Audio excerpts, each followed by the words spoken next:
Hello everyone, welcome back to our channel. तो आज हम लोग पढ़ने वाले हैं 23 मई 2024 का करंट अफेयर्स। तो हमारे चैनल पर डेली करंट अफेयर्स की क्लासेस आप लोगों के लिए चलाई जाती हैं। ठीक है, तो हम लोग आज पढ़ेंगे अपनी 23 मई की करंट अफेयर्स की क्लास। तो चलिए शुरू करते हैं हम लोग आज की क्लास की। आ जाइए पहले क्वेश्चन पर। पहला क्वेश्चन है आपके सामने, अंतर्राष्ट्रीय जैव विविधता दिवस कब मनाया गया है? तो इसके ऑप्शंस हैं 19 मई, 20 मई, 21 मई या 22 मई को। तो इसका सही आंसर है आपका ऑप्शन डी, 22 मई को जैव विविधता दिवस मनाया गया है। ठीक है, अंतर्राष्ट्रीय जैव विविधता दिवस मनाया गया। ये पहली बार कब मनाया गया था? तो ये पहली बार 2001 में मनाया गया था, इसे याद रखिएगा। ठीक है, और इसकी 2024 की थीम क्या है? तो इसकी थीम है we part of the plan. क्या है? We part of the plan. ठीक है, तो ये है 2024 की इसकी थीम। एक सेकेंड, बी है ये, ठीक है, याद रखना।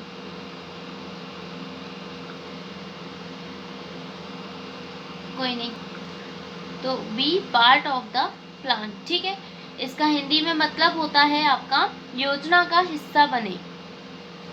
हिंदी में बोलें तो योजना का हिस्सा बने।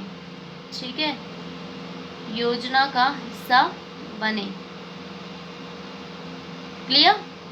तो ये है इस बार का मतलब अंतर्राष्ट्रीय जैव विविधता दिवस। ठीक है, अगला क्वेश्चन है आपके सामने। नेक्स्ट क्वेश्चन है, हाल ही में किस राज्य में लुशाई ओरम नाम का पौधा खोजा गया है? इसके ऑप्शंस है कर्नाटक, तमिलनाडु, मिजोरम या नागालैंड। तो इसका सही आंसर होगा आपका ऑप्शन सी, मिजोरम में। ठीक है, लुशाई ओरम नाम का एक पौधा खोजा गया है हाल ही में मिजोरम में। ठीक है, अगला क्वेश्चन है आपकी स्क्रीन पर, हाल ही में किस देश के सिरवाज खान ने बिना ऑक्सीजन के माउंट एवरेस्ट पर चढ़ाई की है? इसके ऑप्शंस हैं भारत, पाकिस्तान, बांग्लादेश या नेपाल। वैसे तो माउंट एवरेस्ट की ऊंचाई बढ़ती जाती है, जब हम ऊपर चढ़ते जाते हैं तो जैसे जैसे हम ऊपर जाते हैं वहाँ पर ऑक्सीजन कम होती जाती है। ठीक है, तो इन्होंने बिना ऑक्सीजन के माउंट एवरेस्ट पर चढ़ाई की है। बिना ऑक्सीजन के माउंट एवरेस्ट पर चढ़ाई करना बहुत मुश्किल है। ठीक है, तो इसका सही आंसर है आपका ऑप्शन बी, पाकिस्तान। पाकिस्तान ने कुछ तो काम किया। ओके, तो किस देश के सिरवाज खान? तो पाकिस्तान के सिरवाज खान ने ऑक्सीजन के माउंट एवरेस्ट बिना ऑक्सीजन के माउंट एवरेस्ट पर चढ़ाई की है। ठीक है,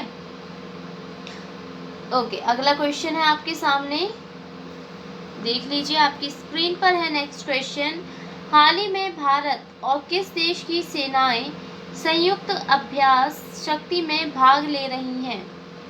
इसके ऑप्शंस हैं अमेरिका, रूस, फ्रांस या चीन। तो इसका सही आंसर होगा ऑप्शन सी, फ्रांस। भारत और फ्रांस। ठीक है, तो ये जो संयुक्त अभ्यास हो रहा है ये भारत और फ्रांस के बीच हो रहा है। ठीक है, अगला क्वेश्चन, हाल ही में चर्चा में रहे दूषित रक्त घोटाले का संबंध किससे है? इसके ऑप्शंस हैं यूके, भारत, चीन या इजराइल। तो इसका सही आंसर होगा आपका ऑप्शन ए, यूके। ठीक है, दूषित रक्त घोटाले का संबंध किससे है? यूके से है। ओके, अगला क्वेश्चन, नेक्स्ट क्वेश्चन है, international dialogue on mountains, people and climate change का आयोजन कौन सा देश करेगा? International dialogue on mountains, people and climate change का आयोजन कौन सा देश करेगा? इसके ऑप्शंस हैं भारत, नेपाल, कनाडा या आयरलैंड। तो इसका सही आंसर होगा आपका option B, Nepal, right answer. Nepal international dialogue on mountains people and climate change का आयोजन करने वाला है। ठीक है, अगला क्वेश्चन है आपकी स्क्रीन पर, देख लीजिए। हाल ही में IAF आपातकालीन चिकित्सा प्रतिक्रिया प्रणाली का उद्घाटन कहाँ किया गया है? इसके ऑप्शंस हैं दिल्ली, मुंबई, चेन्नई या बेंगलोर। तो इसका सही आंसर होगा आपका option D, Bangalore is the right answer. ठीक है, IAF आपातकालीन चिकित्सा प्रतिक्रिया प्रणाली का उद्घाटन करने जा रहा है, कहाँ पर? बेंगलोर में। ठीक है, किया है मतलब। ओके, ये IAF का मतलब क्या होता है? इसका कंफ्यूजन हो रहा हो तो IAF का मतलब होता है, एक सेकेंड, IAF, ठीक है, तो ये IAF का मतलब होता है Indian air force, Indian air force. Okay, clear? आ जाइए नेक्स्ट क्वेश्चन पर। अगला क्वेश्चन है आपके सामने। हाल ही में पृथ्वी के ध्रुवीय क्षेत्र का अध्ययन करने के लिए किसने प्री फायर लॉन्च किया है? इसके ऑप्शंस हैं नासा, इसरो, DRDO या इनमें से कोई नहीं। तो इसका सही आंसर होगा आपका ऑप्शन ए, नासा ने पृथ्वी के ध्रुवीय क्षेत्र का अध्ययन करने के लिए प्री फायर लॉन्च किया है। ठीक है, तो ये जो प्री फायर है इसका मतलब क्या होता है? तो ये जो प्री फायर है, प्री फायर का फुल फॉर्म क्या है देख लीजिए। प्री फायर, ठीक है, प्री फायर का फुल फॉर्म है आपका पोलर रेडिएंट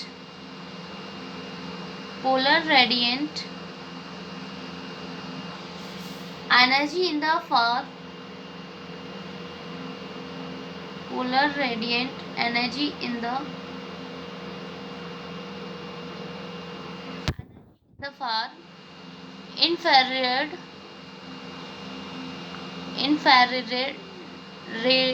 रेड। ठीक है, थोड़ा सा या स्पेलिंग बड़ी अजीब सी है इसकी, इंफ्रारेड। ओके ओके, एक सेकेंड, स्पेलिंग गलत हो गई, इंफ्रारेड। ठीक है, तो पोलर रेडिएंट एनर्जी, ठीक है, तो पोलर रेडिएंट है ये, radiant. Okay, polar radiant energy in the far infrared experiment. Okay, experiment. ठीक है, तो ये है आपका प्री फायर का full form, polar radiant energy in the far infrared experiment. ठीक है, थोड़ा सा बोलने में ओके। ठीक है, उसके बाद नासा, तो नासा के बारे में जान लेते हैं थोड़ा कुछ। तो नासा का फुल फॉर्म होता है national aeronautics and space administration, national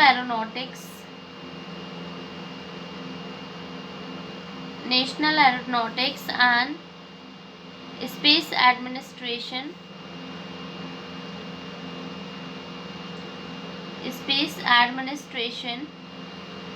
ठीक है। और इसकी स्थापना कब हुई थी? तो इसकी स्थापना 1958 में हुई थी। इसका हेडक्वार्टर है आपका वॉशिंगटन DC में। लिखूँ कहाँ लिख दें भाई? यहाँ लिख दें या कहीं भी लिख दें, समझ जाना थोड़ा सा, ठीक है। वॉशिंगटन DC इसका हेडक्वार्टर है, ये सही आंसर, ठीक है। हेडक्वार्टर है ये नासा का। क्लियर? ओके, अगला क्वेश्चन है आपके सामने, देख लीजिए। ऑक्सफोर्ड ग्लोबल सिटीज इंडेक्स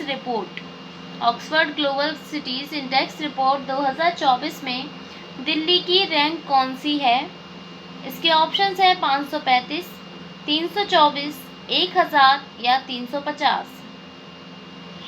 तो इसका सही आंसर होगा आपका option D, 350 is the right answer. ठीक है, Oxford global cities index report के अनुसार दिल्ली की रैंक 350 बताई गई है। ठीक है, और इसमें टोटल 1000 जो सिटी हैं उनको उनकी गुणवत्ता के आधार पर उनको रैंक दी गई हैं। ठीक है, तो जो पहले नंबर पर है, ये ग्लोबल है पूरा, तो पूरे देश के आएंगे, तो जो एक सेकेंड, ओके, तो जो फर्स्ट नंबर पे है आपका, फर्स्ट नंबर पे है न्यूयॉर्क, न्यूयॉर्क, ठीक है। ये कहाँ की है? अमेरिका, अमेरिका, न्यूयॉर्क अमेरिका में है। दूसरे नंबर पर है आपका लंदन, अरे क्या हो रहा है राइटिंग को, दूसरे नंबर पर है आपका लंदन, जो कि इंग्लैंड में है, ठीक है, याद रखिएगा। और तीसरे नंबर पर है आपका सैन जोस, क्या है? San Jose,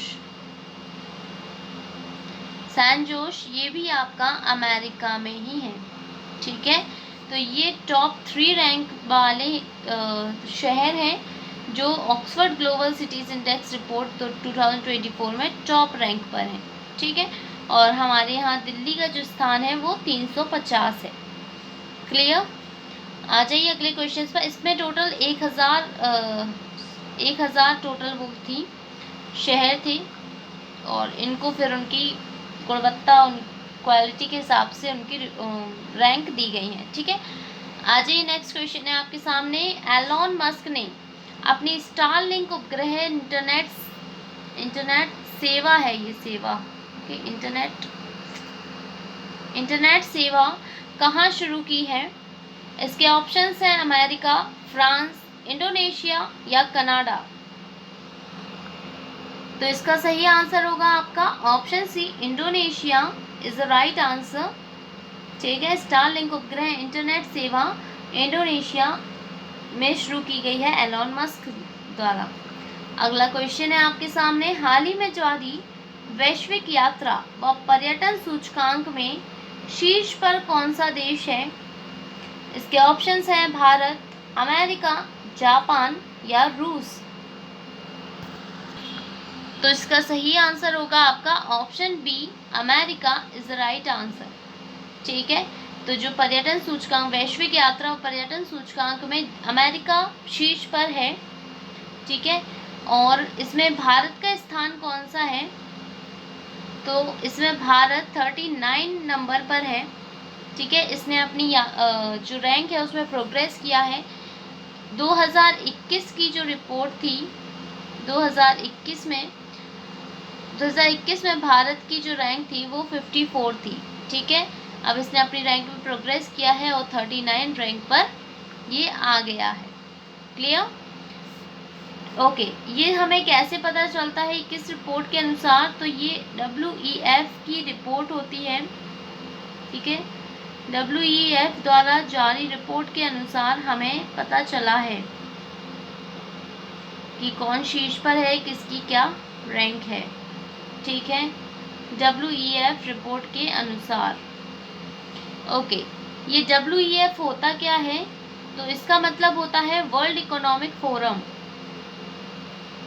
world economic forum, world economic forum, ठीक है। इसकी स्थापना हुई थी 1971 में, और इसका जो हेडक्वार्टर है वो है आपका कैलेगनी में, ठीक है, कोलोगनी में, कोलोगनी, ये कहाँ पर है? स्विट्जरलैंड में है, ओके, याद रखिएगा, स्विट्जरलैंड। ओके, नेक्स्ट क्वेश्चन है आपके सामने। हाल ही में सीरम इंस्टीट्यूट ऑफ इंडिया ने मलेरिया वैक्सीन की पहली खेप कहाँ भेजी है? तो इसके ऑप्शंस हैं आपके सामने फ्रांस, कनाडा, अफ्रीका या ऑस्ट्रेलिया। तो इसका सही आंसर होगा आपका option C, Africa. Serum institute of India ने मलेरिया वैक्सीन, इस मलेरिया वैक्सीन का नाम क्या है? इसका नाम है R21 मैट्रिक्स एम, ठीक है, R21 मैट्रिक्स एम, ये इस वैक्सीन का नाम है, याद रखना है आपको। तो इसकी जो पहली खेप है वो अफ्रीका भेजी गई है, ठीक है। अगला क्वेश्चन है आपके सामने, देख लीजिए। 2029 में AFC महिला एशिया कप की लग गया एक साथ, ओके, कप की मेजबानी करने वाला पहला देश कौन सा बना है? ऑप्शंस हैं इसके पाकिस्तान, उज़्बेकिस्तान, बांग्लादेश या अफगानिस्तान। तो इसका सही आंसर होगा आपका option B, Uzbekistan is right answer. ठीक है, उज़्बेकिस्तान। हाँ, ये इसे आप लोग लिख लीजिएगा, एक मध्य एशियाई देश। ये क्या है? एक मध्य एशियाई देश है, क्योंकि क्वेश्चन में आ सकता है कि पहला मध्य एशियाई देश कौन सा बना है, तो इसलिए हम आपको बता दें। तो यदि पहला मध्य एशियाई देश आता है तो भी आपका यही आंसर होगा। ठीक है, ओके। उसके बाद है आपका AFC। तो ये AFC का मतलब क्या होता है? इसका मतलब होता है Asian football confederation. Asian football confederation. ठीक है, एशियन फुटबॉल कॉन्फेडरेशन। ओके, अगला क्वेश्चन है आपकी स्क्रीन पर। मोहम्मद मुकबेर किस देश के नए राष्ट्रपति बने हैं? इसके ऑप्शंस हैं रूस, फ्रांस, ईरान या स्वीडन। तो इसका सही आंसर होगा आपका option C, Iran is right answer. Mohammad Mokhber Iran के नए राष्ट्रपति बने हैं। ठीक है, तो यहाँ पर आपके क्वेश्चंस होते हैं समाप्त। अब हम मिलेंगे नेक्स्ट वीडियो में अगले दिन के करंट अफेयर्स के साथ। तो सभी लोग तैयार रहिएगा और अपनी तैयारी अच्छे से करते रहिए। जिसने भी अभी तक हमारे चैनल को सब्सक्राइब नहीं किया है, जो भी चैनल पर पहली बार आए हैं, वो लोग प्लीज़ चैनल को सब्सक्राइब कर लीजिएगा, वीडियो को लाइक कर दीजिए और अपने दोस्तों के साथ शेयर भी कर दीजिए। ठीक है, ताकि सबको अच्छी वीडियो मिल सके और वो लोग अच्छे से पढ़ सके। मतलब उसके साथ आप लोगों के लिए हमने मई के करंट अफेयर्स की पूरी एक प्लेलिस्ट बना दी है। आप लोग हमारे इसकी लिंक आपकी डिस्क्रिप्शन में दी हुई है प्लेलिस्ट की। तो आप लोग डिस्क्रिप्शन में जाकर उसकी पूरी प्लेलिस्ट देख सकते हैं। जिसने भी अभी तक पिछली वीडियोस नहीं देखी हैं, तो वो लोग वो वीडियोस जाकर ज़रूर देख लीजिएगा। किरण पब्लिकेशन बुक की जो हमारी GS की क्लास चल रही है, उसकी भी लिंक, उसकी प्लेलिस्ट की लिंक भी डिस्क्रिप्शन में दी गई है। तो आप लोग डिस्क्रिप्शन में जाकर उन लिंक पर क्लिक करके आप लोग जाकर देख सकते हैं उन वीडियोस को। काफ़ी अच्छी क्लासेस चल रही हैं हमारी, तो आप लोग जाकर देख लीजिए ताकि आपकी तैयारी और भी अच्छे से हो सके। ठीक है, तो हम मिलेंगे नेक्स्ट वीडियो में। तब तक आप लोग अपना ध्यान रखिएगा, अच्छे से पढ़ाई करते रहिए। All the best, thank you.